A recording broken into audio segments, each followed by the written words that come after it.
Welcome to Solanki education digital. ચાલો આજે આપણે શીખીશું ધોરણ 4, વિષય છે ગુજરાતી, તૃતીય સત્રાંશ પરીક્ષા. કુલ ગુણ છે 80 અને સમય છે 3 કલાક. 1. નીચેના પ્રશ્નોનો એક એક વાક્યમાં જવાબ લખો, ગમે તે 10. એના કુલ ગુણ છે 10. પહેલું, મિન્ટુભાઈ શાના માટે રીસાયા? મિન્ટુભાઈ ગોળ માટે રીસાયા. બીજું, કેટલાક મજૂરો ભઠ્ઠામાં શું નાખતા હતા? કેટલાક મજૂરો તડકે સુકાયેલા શેરડીના કૂચા ટોપલામાં ભરીને ભઠ્ઠામાં નાખતા હતા. ગોદામમાં કોનો માળો હતો? ગોદામમાં કાબરનો માળો હતો. બોધરાજના ગજવામાં શું શું ભરેલું હોય? જીવતો દેડકો, જાત જાતના ઈંડા જેવી વિચિત્ર વસ્તુઓ બોધરાજના ગજવામાં ભરેલી હોય છે. છરી પર શું લગાવેલું હતું? છરી પર કપાસના ઝીંડવાનો રસ લગાવેલો હતો. વર્ગમાં કોણે જાદુ રજૂ કર્યા? વર્ગમાં તૃપ્તિ અને અંશુલે જાદુ રજૂ કર્યા. ટામેટાએ કોની પાસે મદદ માંગી હતી? ટામેટાએ દૂધી માસી પાસે મદદ માંગી હતી. કઈ છોકરી જબરી તાકોડી હતી? બહાર ગામની છોકરી એટલે કે દાદી જબરી તાકોડી હતી. કાલિયા નાગ ક્યાં રહેતો હતો? કાલિયા નાગ યમુના નદીના ધરામાં રહેતો હતો. ગાયો ચરાવવા કોણ કોણ જાય છે? ગાયો ચરાવવા કૃષ્ણ અને બાલભદ્ર જાય છે. યશોદાને કોણ ફરિયાદ કરે છે? યશોદાને ગોપીઓ ફરિયાદ કરે છે. કૌંસમાં યોગ્ય શબ્દ પસંદ કરીને ખાલી જગ્યા પૂરો, ગમે તે 6. તેના કુલ માર્ક્સ છે 6. પહેલું, કાનુડાને ખાલી જગ્યા વારી શકે. અહીંયા યશોદા અને બાલભદ્ર લખ્યું, પણ બાલભદ્ર નહીં આવે, શું આવે? કાનુડો આવે. કાનુડો જ વારી શકે. બિલી પાસેથી ટોમે પતંગ લીધો. ટોમે વરંડાની દીવાલ રંગવાનું કામ રવિવારના દિવસે કર્યું. પોલી માસીએ ખુશ થઈને ટોમને ટોપલીમાંથી સફરજન લેવા કહ્યું. દુપટ્ટા પર ચૂનાનો ઝીણો ભૂક્કો છાંટેલો હતો. સમડી પાંખો પસારીને ભયંકર રીતે તાકી રહી હતી. શેરડીના કૂચાનો બળતણ માટે ઉપયોગ થાય છે. 2. નીચેના પ્રશ્નોના 2-3 વાક્યમાં જવાબ લખો, ગમે તે 4. એના માર્ક્સ છે 8. પહેલું, મિન્ટુભાઈ સ્વભાવે કેવા હતા? રીસ ચડે ત્યારે શું કરતા? મિન્ટુભાઈ સ્વભાવે રીસવાળા, હટીલા અને ગુસ્સાવાળા હતા. રીસ ચડે ત્યારે તે પોતાની જ પૂંઠ પર બચકું ભરતા અને મોટો ભેકડો તાણીને જોર જોરથી રડતા. ગોકુળ ગામના છોકરાઓ જંગલમાં ગાયો ચરતી હોય ત્યારે શું કરતા? જંગલમાં ગાયો ચરતી હોય ત્યારે ગોકુળ ગામના છોકરાઓ ભેગા બેસીને જાત જાતની વાતો કરતા, ઘરેથી લાવેલું ભાથું વહેંચીને ખાતા અને મજા કરતા. ક્યારેક યમુનાને કાંઠે જુદી જુદી રમતો રમતા. તૃપ્તિ અને અંશુલે વર્ગમાં કયા કયા જાદુ બતાવ્યા? તૃપ્તિ અને અંશુલે વર્ગમાં નીચેના જાદુ બતાવ્યા. પહેલું, જામફળ, રબર અને ચાવીને ટેબલની એક બાજુથી બીજી બાજુ ખસતા બતાવ્યા. લીંબુને કાપતા તેમાંથી લોહી ટપકવાનો જાદુ બતાવ્યો. ત્રીજું, દુપટ્ટા પર માતાજીના પગલા, કંકુ પગલા પાડવાનો જાદુ બતાવ્યો. વર્ગમાં સૌથી વિચિત્ર છોકરો કોણ હતો? તે શું કરતો? વર્ગમાં સૌથી વિચિત્ર છોકરો બોધરાજ હતો. તે ગોફણથી નિશાન ટાંકતો, પતંગિયા અને ભમરી સાથે. તો તે એવું કરતો કે આપણને કમકમા આવી જાય. તેના ગજવામાં જીવતાઓ દેડકો, જાત જાતના ઈંડા જેવી વિચિત્ર વસ્તુઓ ભરતો. પવન ઘરની અંદર કયા કયા અટકચાળા કરે છે? બંધ ઘરની સાંકળ ખખડાવે છે, બંધ ઘરનું તાળું ખખડાવે છે અને તે નાનકડા દીવાને થથરાવે છે. નીચેના વિધાનો કોણ બોલે છે તે લખો, ગમે તે 4. તેના માર્ક્સ છે 4. પહેલું, આજે આ કામ પૂરું કરી દેજે, પોલી માસી કહે છે. બીજું, અચ્છા મૈયા હમ ચલતે, કોણ બોલે છે? બચ્ચું.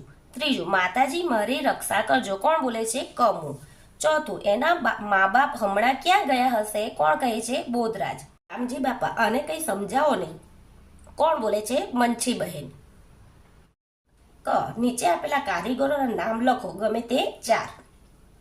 અહીંયા ઉદાહરણ આપ્યું છે એ પ્રમાણે આપણે લખવાનું છે. દરજી તો દર્જણ, કુંભાર તો કુંભારણ, શેઠ શેઠાણી, ઘાંચી ઘાંચણ, નોકર નોકરાણી. 3. નીચેના વિધાનોમાંથી ખરા વિધાનો સામે ખરું અને ખોટા વિધાનો સામે ખોટાની નિશાની કરો, ગમે તે 6. તેના કુલ માર્ક્સ છે 6. પહેલું, ભીષ્મના પિતાને નોકરીમાં બઢતી મળી, ખરું. યમુના નદી કાંઠે ગોવાળો ક્રિકેટ રમતા, ખોટું. દડો જો નદીમાં ગયો કે તરત ડૂબી ગયો, તો કયું આવે? ખોટું.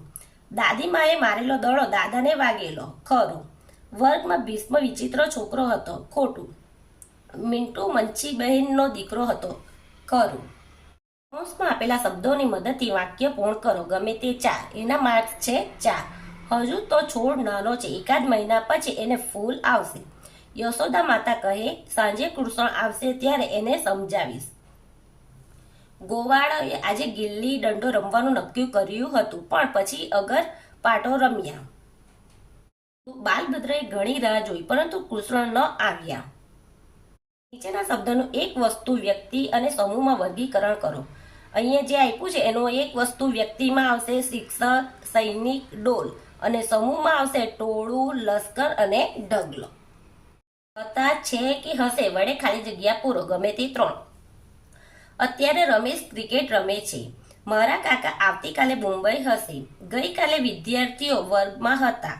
અત્યારે માધવી રસોઈ બનાવે છે. નીચે આપેલા શબ્દોનો લગભગ સરખા સમાનાર્થી શબ્દો લખો, ગમે તે 4. તેના માર્ક્સ છે 4. અવનવું તો નવી જાતનું, ભભૂત રાખ, આહાર ખોરાક, ચરણ પગ, સરપાવ ઇનામ.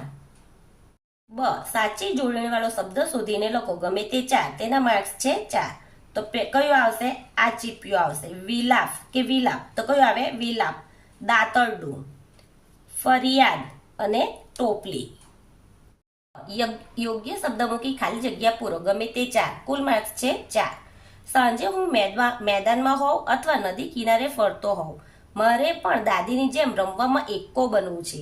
પવન જોરદાર છે, તેથી પતંગ ચગાવવાની મજા પડશે. મારે તો રમવું જ હતું, પરંતુ બાપુએ પરાણે ભણવા બેસાડ્યો. હવે વધારે વાંચવું પડશે, કેમ કે પરીક્ષા નજીક આવી રહી છે. ઠંડી કવિતાના શબ્દનો ઉપયોગ કરીને યોગ્ય શબ્દ પસંદ કરી ખાલી જગ્યા પૂરો. અહીંયા આપ્યું છે એ પ્રમાણે આપણે પૂરીશું. બોરડી જોરથી હલાવી એટલે ટપ ટપ ટપાક દઈને બોર પડ્યા. સુરતની ઘારી ખૂબ વખણાય છે. ઉનાળામાં ડામરની સડક પર ચાલવું અઘરું છે. સૂરજના કિરણો ગરમી આપે છે. મારા મામાના લગ્નમાં દૂધીનો હલવો બનાવ્યો હતો. 5. તબિયત સારી ન હોવાથી શાળામાં આવી શકાય તેમ નથી. તે દર્શાવતો પત્ર તમારા વર્ગ શિક્ષકને લખો. તેના કુલ માર્ક્સ છે 6. આર ભટ્ટ, 3A, શુભ લાભ પાર્ક, વિશાલનગર, સુરત. તારીખ 9/4/2025. પૂજ્ય ગુરુજી. સાદર પ્રણામ. ગઈકાલે સાંજે શાળાએથી ઘરે આવ્યા પછી મને તાવ આવી ગયો હતો. મને શરદી થઈ ગઈ છે. મોડી રાત્રે સખત તાવ પણ આવી ગયો. મેં ડાક્ટરની દવા લીધી છે. ડાક્ટરે મને અઠવાડિયા સુધી સંપૂર્ણ આરામ કરવાની સલાહ આપી છે. આથી હું 20/4/2025 સુધી શાળામાં આવી શકું તેમ નથી. તો મારી અઠવાડિયાની રજા મંજૂર કરવા મહેરબાની કરશો જી. શાળામાં આવ્યા પછી હું મારો અધૂરો રહી ગયેલો અભ્યાસ ખંતપૂર્વક પૂરો કરીશ. લિખિન આપની વિદ્યાર્થીની રીના ભટ્ટ, ધોરણ 6A, રોલ નંબર 12. નીચે આપેલા કોઈ પણ એક વિષય પર 7-8 વાક્યોમાં નિબંધ લખો. તો મેં આ ઉનાળો લખી બતાવીશ. ઉનાળો માર્ચમાં શરૂ થાય છે અને જૂનમાં પૂરો થાય છે. ઋતુઓમાં ઉનાળો ખૂબ જ ગરમ છે. ઉનાળાની બપોર આપણને તાપથી અકળાવી મૂકે છે. ઉનાળાની ઋતુમાં દિવસ લાંબો અને રાત ટૂંકી હોય છે. ઉનાળામાં સખત ગરમી પડે છે. ગરમીથી રાહત મેળવવા લોકો સુતરાઉ કપડાં પહેરે છે. ઉનાળાનો બપોર ઘણો આકરો હોય છે. રસ્તા પર લોકોની અવરજવર ઓછી થઈ જાય છે. લોકો પંખા કે એર કન્ડિશનર ચાલુ કરી ઘરમાં આરામ કરે છે અને ઠંડા પીણા પીએ છે.